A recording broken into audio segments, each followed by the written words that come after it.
Hi guys, welcome back to my YouTube channel. हम पढ़ रहे थे मारवाड़ में राठौड़ों के बारे में और हमने पढ़ा था राव गांगा के बारे में और फिर हम उनके पुत्र राव मालदेव के बारे में पढ़ना शुरू किया था। चलिए आज इसको आगे बढ़ाते हैं और पढ़ते हैं राव मालदेव के बारे में।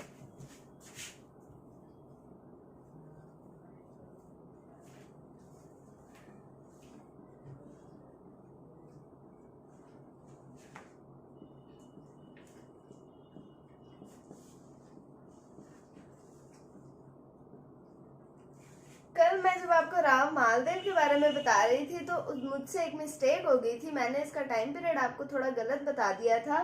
तो टाइम पीरियड है इनका 1531 से 1562 ईस्वी तक। 1531 से 1562 ईस्वी तक है। फिर हमने पढ़ा था कि किन किन मुगल शासकों के और एक सूरी वंश था उनके समकालीन आते हैं। तो हमने पढ़ा था मुगलों में तो थे हुमायूं। हुमायूं का हमने टाइम पीरियड पढ़ा था 1530 से 40, फिर 1555 से 56 ईस्वी तक और इनके बीच में आया था सूरी वंश। और 1556 में हुमायूं की मृत्यु के बाद में शासक बना था इनका पुत्र अकबर। तो जो राव मालदेव हैं वो हुमायूं, अकबर व सूरी वंश के समकालीन शासक रहे।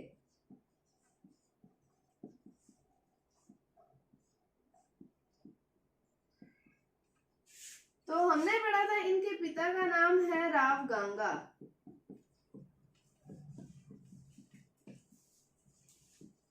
मैंने आपको कल ये भी बताया था इन्हें पितृहंता शासक कहा जाता है क्योंकि इन्होंने अपने पिता राव गांगा की कर दी थी हत्या। तो राव गांगा की हत्या करने के कारण इन्हें कहा जाता है पितृहंता शासक।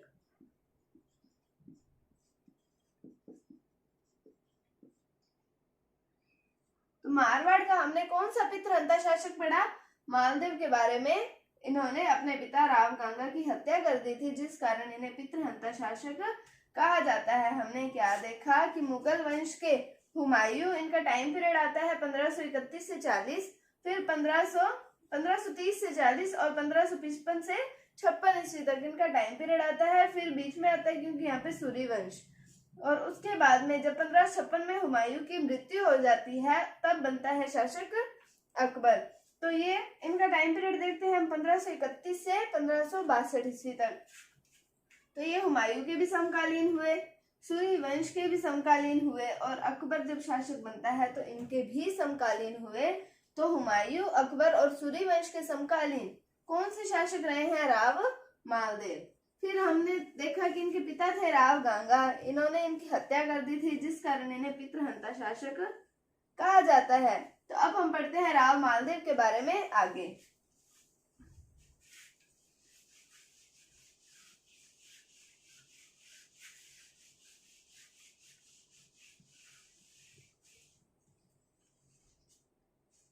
इन्हें कहा जाता है हसमत वाला शासक।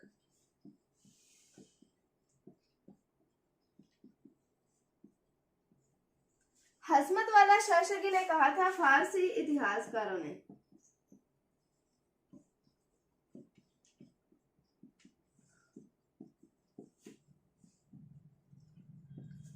अब बात आती है कि हसमत वाला शासक, इसका अर्थ क्या हुआ? हसमत वाले शासक का अर्थ होता है शक्तिशाली राजा। जो राजा शानो शौकत से रहता हो, जो राजा शक्तिशाली हो, उसे कहा जाता है हसमत वाला शासक।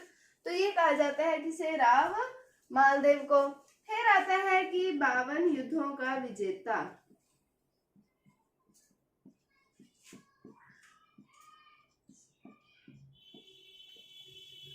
तो इन्हें 52 युद्धों का विजेता कहा जाता है। जब हमने पढ़ा था रणथंभौर के चौहानों के बारे में तो उसमें हमने पढ़ा था हमीर देव चौहान के बारे में।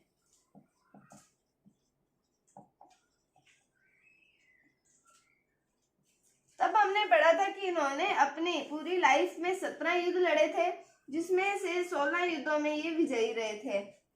और अब हम पढ़ रहे हैं कि ये जो मालदेव हैं वो वो 52 युद्धों में विजयी रहे थे। 52 युद्धों का विजेता इन्हें कहा जाता है। बात आती है कि जब ये शुरू में आए थे, स्टार्टिंग टाइम था इनका, तब इनके पास सिर्फ 2 परगने थे, एक जोधपुर और दूसरा सोजत। फिर ये युद्ध लड़ते रहे तो मतलब इन्होंने 52 युद्ध जीत लिए, और 52 युद्ध जीतने के बाद इनके परगनों की संख्या हो गई 58। तो इन्होंने अपने परगने कर लिए 58। तो अब देखो 2 से 58 तक आए हैं, तो मतलब ये एक प्रतापी शासक ही रहे हैं। तो मारवाड़ के एक प्रतापी शासक कहे जाते हैं मालदेव।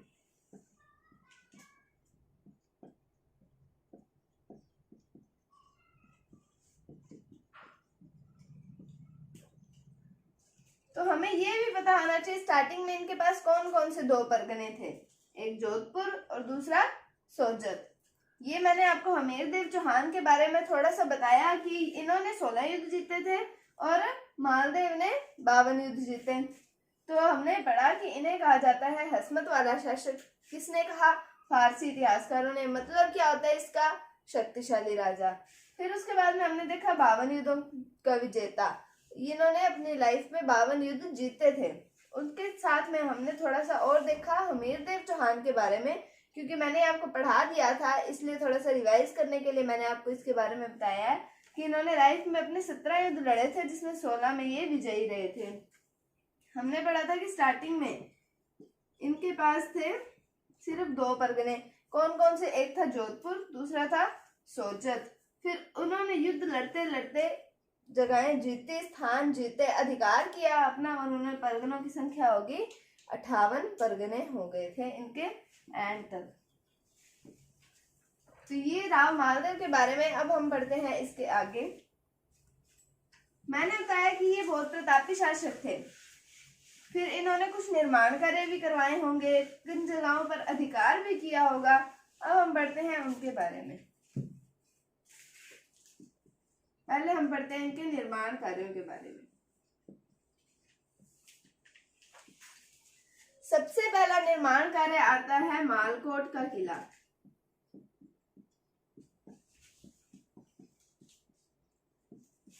मालकोट का किला है मेड़ता, और मेड़ता का संबंध किससे है? नागौर से। और जब हमने मेवाड़ शुरू किया था तब हमने पढ़ा था कि नागौर को कहा जाता है अहिछत्रपुर। हमने जब अजमेर के चौहान पढ़े थे तब हमने पढ़ा था कि नागौर का प्राचीन नाम आता है अहिछत्रपुर। तो इन्होंने मालकोट का किला मेड़ता में पड़ता है, तो ये है नागौर से संबंधित है मेड़ता। उसके बाद में आता है पोखरण का किला।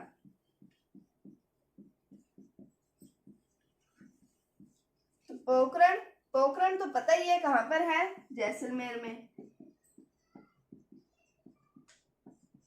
फिर आता है सोजत का किला,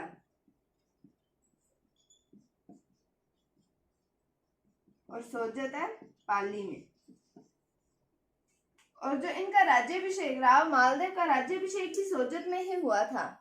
तो इन्होंने मालकोट का किला विजयी किया, निर्माण करवाया मेड़ता में, और पोखरण के किले का निर्माण करवाया जैसलमेर में, और सोजत के किले का निर्माण करवाया पाली में। अब हम देखते हैं कि इन्होंने 2 दुर्गों पर अधिकार किया था। एक तो 2 जगहों पर कह सकते हैं, एक तो अजमेर के तारागढ़ दुर्ग पर,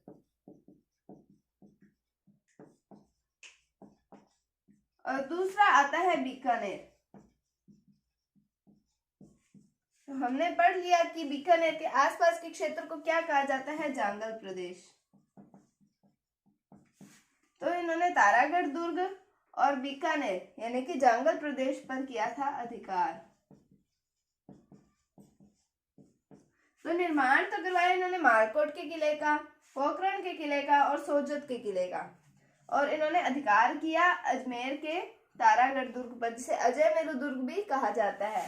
बीकानेर पर अधिकार किया, जिसे जांगल कहा जाता है। तो ये थे इनके निर्माण कार्य, और इन्होंने अपने शासन में अधिकार किए जिन जिन स्थानों पर, उसके बारे में। अब हम पढ़ते हैं इनके बारे में और आगे।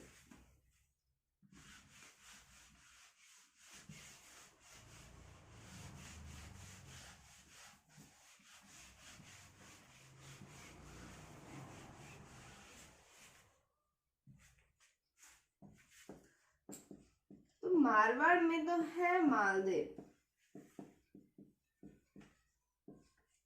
और जैसलमेर में है लूणकरण।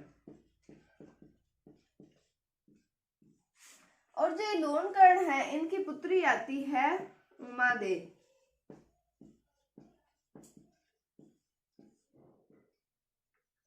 अब हमने देखा कि मारवाड़ में तो है मालदेव, जैसलमेर में है लूणकरण और इनकी पुत्री आती है उमादेव। मालदेव और उमादेव का होता है विवाह।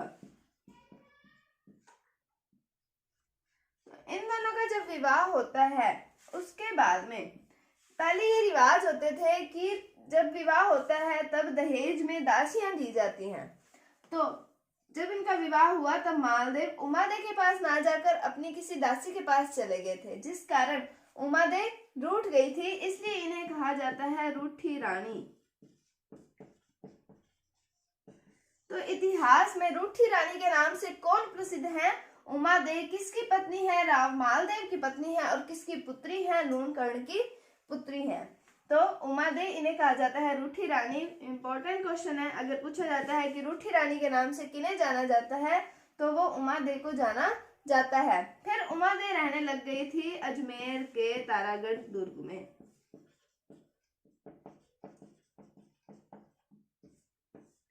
तारागढ़ में चली गई वो। फिर राव मालदेव को हुआ कि ये मेरे से दूर रहती है, इतना समय हो गया कि हम मतलब दूर रहती है ये मेरे से, इसलिए इन्होंने अपना भेजा, दूत भेजा कह सकते हैं, जिसका नाम आता है ईश्वरदास बारठ। ईश्वरदास बारठ को भेजा कि ये इन्हें मनाए और मारवाड़ लाने के लिए ये राजी हो जाएं। तो फिर देखते हैं कि इनकी आती है अन्य रानियां। तो अन्य रानियों को ये हो जाता है कि अगर ये वापस आ गई तो हमारी वैल्यू कम हो जाएगी। तो फिर इसलिए ये भेजती हैं अपने दूत को, जिसका नाम आता है आशा बारठ। तो ये इसके अंदर स्वाभिमान जागृत करती हैं उमादेव के अंदर कि एक म्यान में दो तलवारें नहीं रह सकती, इसलिए तुम मारवाड़ मत आओ, तुम वहीं रहो। तो आशा बारठ के कहने पर वो वहीं पे रहती हैं, वो वापस मारवाड़ नहीं आती है। फिर उसके बाद में मालदेव की हो जाती है मृत्यु। तब 1562 में ये मालदेव की पगड़ी के साथ में सती हो जाती है।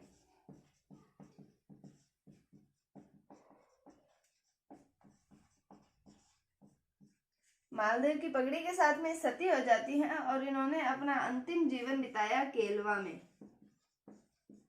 अंतिम समय इन्होंने बिताया केलवा में।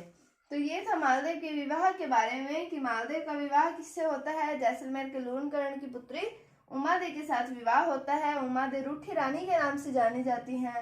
इन्होंने ईश्वरदास बारठ को भेजा था कि वो उनको मना ले, और अन्य रानियों ने आशा बारठ को भेजा था उसमें स्वाभिमान जागृत करने के लिए। और ये फिर 1562 में जब मालदेव की मृत्यु हो जाती है तो ये भी मालदेव की पगड़ी के साथ सती हो जाती हैं और इन्होंने अपना अंतिम समय कहाँ पर बिताया? केलवा में।